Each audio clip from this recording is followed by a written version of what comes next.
We're Chelsea and Tony Northrup, and we're going to photograph a car show.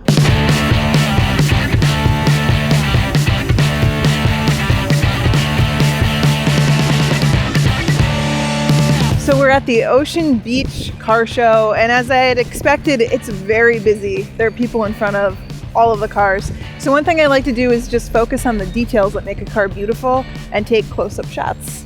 So I see a grill on this truck that I like, so I'll zoom in on that and get a close-up picture.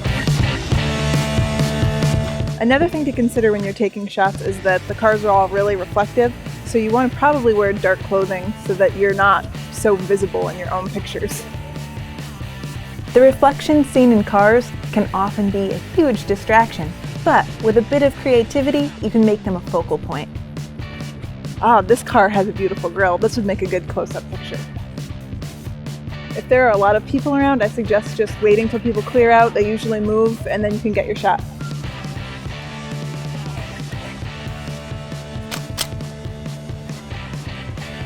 This car actually has a pretty clean background, so if I'm patient and I wait for people to clear out, I might be able to get it nice enough so that I can go in later into Photoshop and just clone out any distractions. Just about any camera will work for car shows, including even your smartphone. But for me, I like to grab a camera that has a tilty screen. This lets me get down low or hold it up high. I can lean out over into a car engine bay and point it down for interesting angles. That's my next tip, is get down nice and low.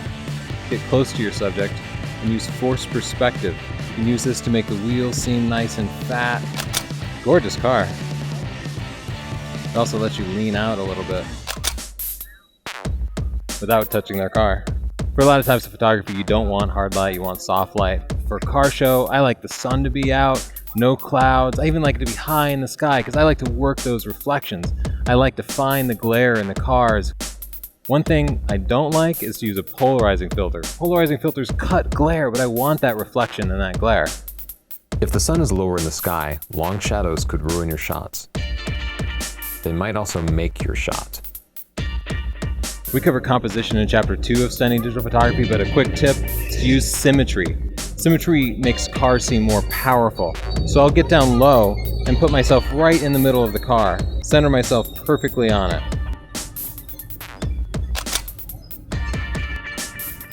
I'll usually just use the standard kit lens, but a fisheye lens can be really fun too, and they're not that expensive. Fisheye lenses turn straight lines into curved lines and let you get super close and just fill the frame with the subject. So for this engine bay, I'll turn on my fisheye here and get nice and tight inside. If you do use a fisheye, you gotta get really close to your subject or everything seems real far away. Think about what your subject of the photo is, because your subject isn't just a car. The subject is a part of the car, some aspect of the car that you really like. That can be a crease in the car or a line. It can be the big fat tires on a race car. But in a car show, it's almost never the entire car because there would be too many distractions. So if you see a car that catches your eye, think about what about that car caught your eye. Helps to study car design a little bit so you can really appreciate the parts of a car that make it beautiful.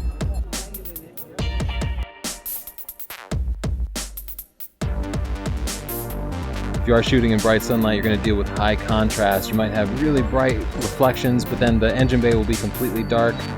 This is a perfect time to bracket and use HDR techniques. Your camera or smartphone might have an HDR mode. You can use that.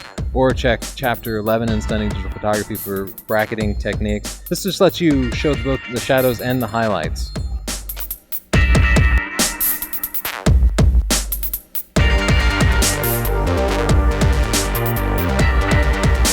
I also like to include the sun in my photos. It makes a really cool focal point and can pull the eye away from all the people and distractions in the background.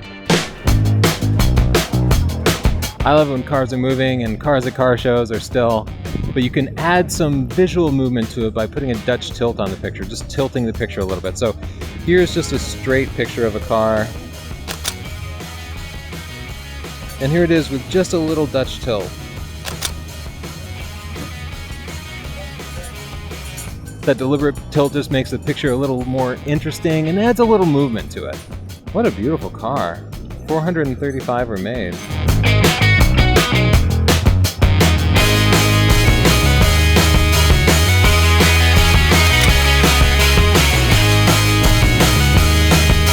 shoot event, you got to get the exhaust, and you know you got to get those taillights.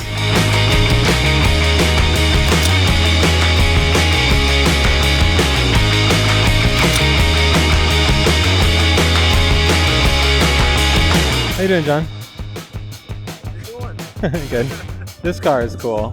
I wanted to show the similarity of the dice on the door lock and the mirror, but when I focused on the door, the mirror was out of focus because of shallow depth of field. To solve that, I switched the camera to aperture priority mode, chose a higher f-stop of f11, and focused between the two dice. The most striking feature of this modified Thunderbird was the long back end. To find the best way to capture it, I started low and moved my camera higher. I also zoomed in tight.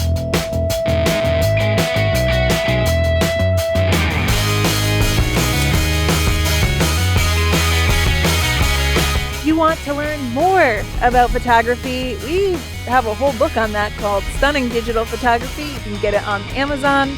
Don't forget to subscribe to our channel. We're always making more videos. And you can check me out on Twitter at Chelsea Northrup, because the Northrup was taken.